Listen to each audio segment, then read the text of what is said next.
সম্মানিত উপস্থিতি, আজকে জাহিরনগর বিশ্ববিদ্যালয়ের উত্তরাঞ্চলের 8টি জেলার শিক্ষার্থীদের পক্ষ থেকে তিস্তা পাড়ের মানুষের জন্য তিস্তা নদীর ন্যায্য হিস্যা এবং তিস্তা মহাপরিকল্পনা বাস্তবায়নের জন্য যে মানববন্ধন কর্মসূচি, সেই কর্মসূচিতে আমি প্রথমত একজন দেশের নাগরিক হিসেবে এসেছি, তারপরে জাহিরনগর বিশ্ববিদ্যালয়ের একজন শিক্ষক হিসেবে এসেছি এবং জাহিরনগর বিশ্ববিদ্যালয়ের উপাচার্য প্রশাসন হিসাবে এই দাবির সাথে সংহতি প্রকাশ করছি। আপনারা জানেন 1971 সালের মহান মুক্তিযুদ্ধের মধ্য দিয়ে এই স্বাধীন বাংলাদেশের অভ্যুদয়, কিন্তু ভাগ্যের নির্মম পরিহাস, আমাদের জন্য অত্যন্ত দুর্ভাগ্যের আমাদের মিত্র রাষ্ট্র একেবারে শুরুতেই মৈত্রী পরিচয় দেন নাই।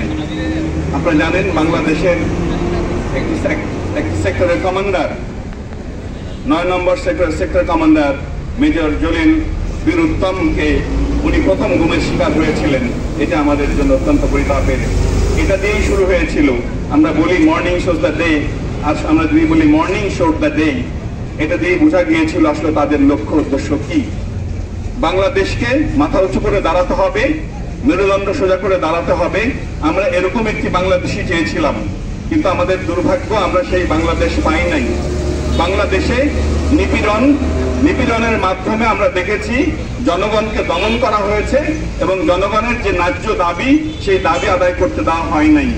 শুধু তিস্তা নয়, আপনি জানেন আমার সম্মানিত সহকর্মী জীববিজ্ঞান অনুষদের সম্মানিত ডিন অধ্যাপক মাহফুজ সাত্তার বললেন, তিনি নিজেও ক্ষতিগ্রস্ত।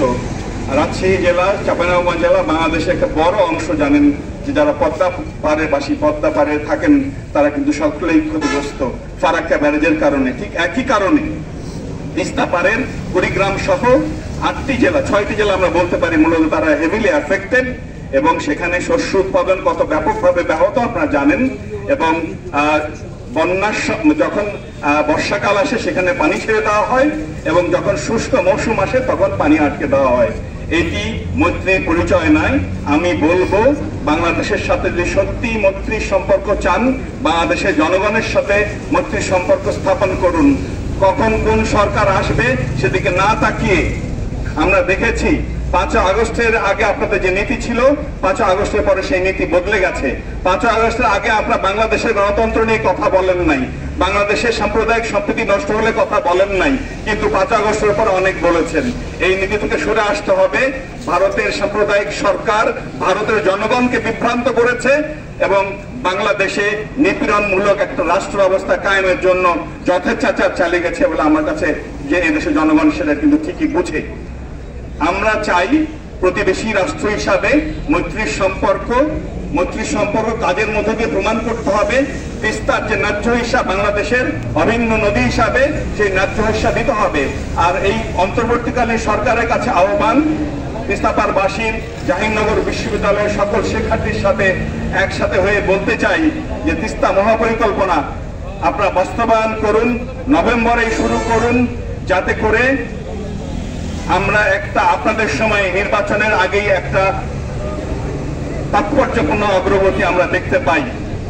আমরা দেখতে চাই এদেশে হাজার হাজার কোটি টাকা বিনিয়োগ হয়েছে, ফ্লাইওভার হয়েছে, পদ্মা যমুনার উপরে সেতু নির্মিত হয়েছে, রেল সেতু নির্মিত হয়েছে।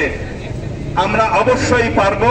অন্তর্বর্তীকালীন সরকারকে অবশ্যই দায়িত্ব নিতে হবে এবং তাদের কার্যক্রম শুরু করতে হবে, যাতে করে তিস্তা পাড়ের মানুষকে, তিস্তা পাড়ের জনগণকে, বাংলাদেশের কৃষিকে বাঁচাতে যথাযথ পদক্ষেপ আপনারা নেন। শুষ্ক মৌসুমে যাতে পানি সরবরাহ থাকে এবং বর্ষার সময় যাতে পানিকে ফিডার ক্যানেলের মাধ্যমে প্রবাহিত রাখা যায়, সংরক্ষণ করা যায়, সেই ব্যবস্থা নেওয়ার জন্য তিস্তা মহাপরিকল্পনা বাস্তবায়ন করুন। তিস্তা একটা নদী, এরকম আরো 54 থেকে 57টি নদী আপনারা জানেন এই দীর্ঘ 54 বছরে তারা কিন্তু একটা নদীও বাদ দেয় নাই। তারা প্রতিটা জায়গাতেই বৈরিতার প্রমাণ রেখেছেন।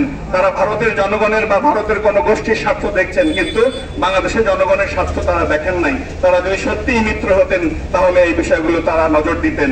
আমরা প্রতিবেশী দেশ হিসাবে আমরা সবাই সব দেশের জনগণ শান্তিতে বসবাস করুক, যার যার কর্ম তারা যেন সেভাবে কাজ করে চলতে পারে, টিকতে পারে, সেই দিকে সবাইকে সরকারকে নজর দিতে হবে। তিস্তা পারের যে কৃষি উৎপাদন হয় বাংলাদেশে যে খাদ্য সরবরাহ হয় সেটি অবশ্যই আমরা যথাযথ চালু রাখতে পারবো যদি তিস্তা পারে যে মহাপরিকল্পনা করা হয়েছে সেটি বাস্তবায়ন করা হয়। আমি সবশেষে আবারও জাহাঙ্গীরনগর বিশ্ববিদ্যালয়ের শিক্ষার্থীদের সাথে একমত হয়ে, আপনারা দেখেছেন গত দুদিন আগে কুড়িগ্রামের মানুষজন সেখানকার জাতীয়তাবাদী দলের সাবেক সংসদ সদস্য জনাব অ্যাডভোকেট আসাদুল হাবিব দুলু ভাই তিনি একটি কর্মসূচির ডাক দিয়েছিলেন, সেখানে অভূতপূর্ব সাড়া পড়েছে এবং তারই অংশ হিসাবে জাহাঙ্গীরনগর বিশ্ববিদ্যালয়ের স্বাধীন চেতা শিক্ষার্থীরা তারা স্বতঃস্ফূর্তভাবে এখানে এই যে মানববন্ধনের আয়োজন করছে সেই আয়োজনকে আমি ধন্যবাদ জানাই।